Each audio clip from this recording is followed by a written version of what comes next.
Hello everyone, it's the Lay Brad here, popping up with some news. Just yesterday, Treyarch's website, The Truth Dies, had updated to include a new VHS video, so let's give it a play. Order your Sounds for Love 2 CD set now.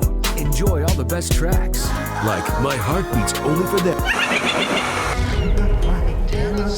Have you heard of Mr. Peaks? He's here to feed you all, give you candy from his bowl. Chew, chew, chew, chew, chew, chew, chew, chew, chew, chew, chew, chew, chew, until you die. So what we just saw there looks like to be the new look at what the Gobblegum machine will be looking like in BO6.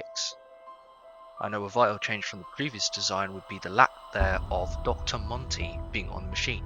Now that makes me feel that Dr. Monty is someone that might not return, as we know in BO3 that he was the person who was almost overseeing everything.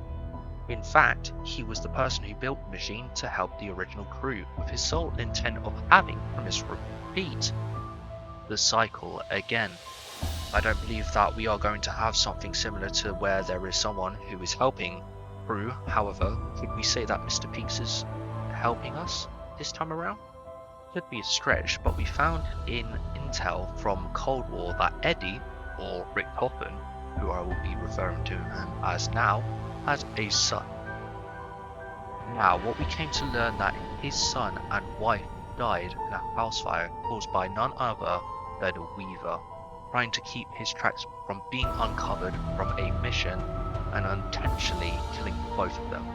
Now, luckily or unluckily, by which standpoint you look upon the situation, Rick Coffin survived. This is probably the reason why we may see some resentment Rick Coffin shows towards Weaver in Cold War, to then use his powers as director to arrest the members of Requiem, which was the group that Weaver was spearheading in Cold War. Now, why do I bring this up now? I believe, and just from linking some theories together, but that Mr. Peaks may be in fact Eddie's deceased son within the plush rabbits. I also want to tack on that the reason as why he may want to help through is that he hates to see that his father is doing all these evil things, manipulating everything on his behalf. And there is of course a huge thing going against this theory, is that why would he assist the crew, especially seeing as Weaver was the one who had killed him in that house fire, indirectly or not. I believe that Eddie's son had maybe forgiven Weaver, knowing that he wasn't intentionally trying to kill him.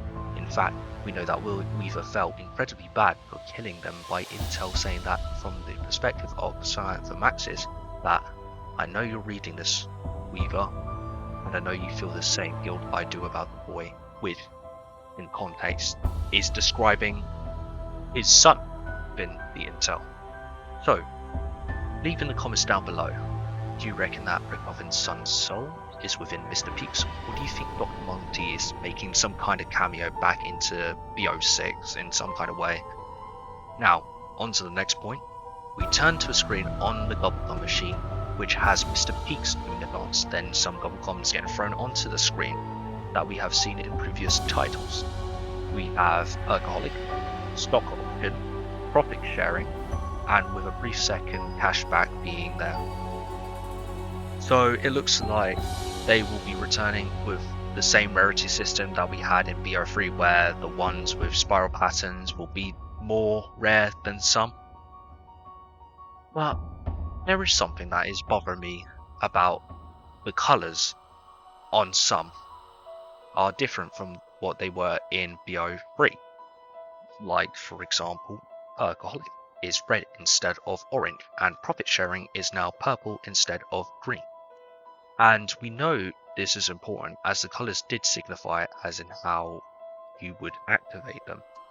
Blue would last a certain amount of rounds, orange will activate immediately, or given the circumstances, like for example to activate wall power you would need to buy a gun off the wall. Green is time based, and purple is activated by player. So, with the addition of a red Gobblegum, could there be a new condition to activate the gun? Well, I think probably not.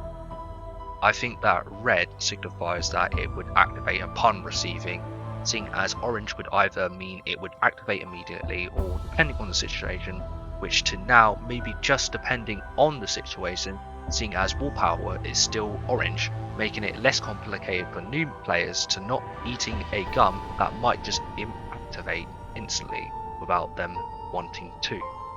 Though I am quite curious as how cashback would work, seeing as in BO3 you would activate it to give you a max ammo, but seeing as it is blue now in BO6, it could last a certain amount of rounds in game, so it might mean instead of dropping a max ammo as you activate it, it might give you it at the end of a round instead.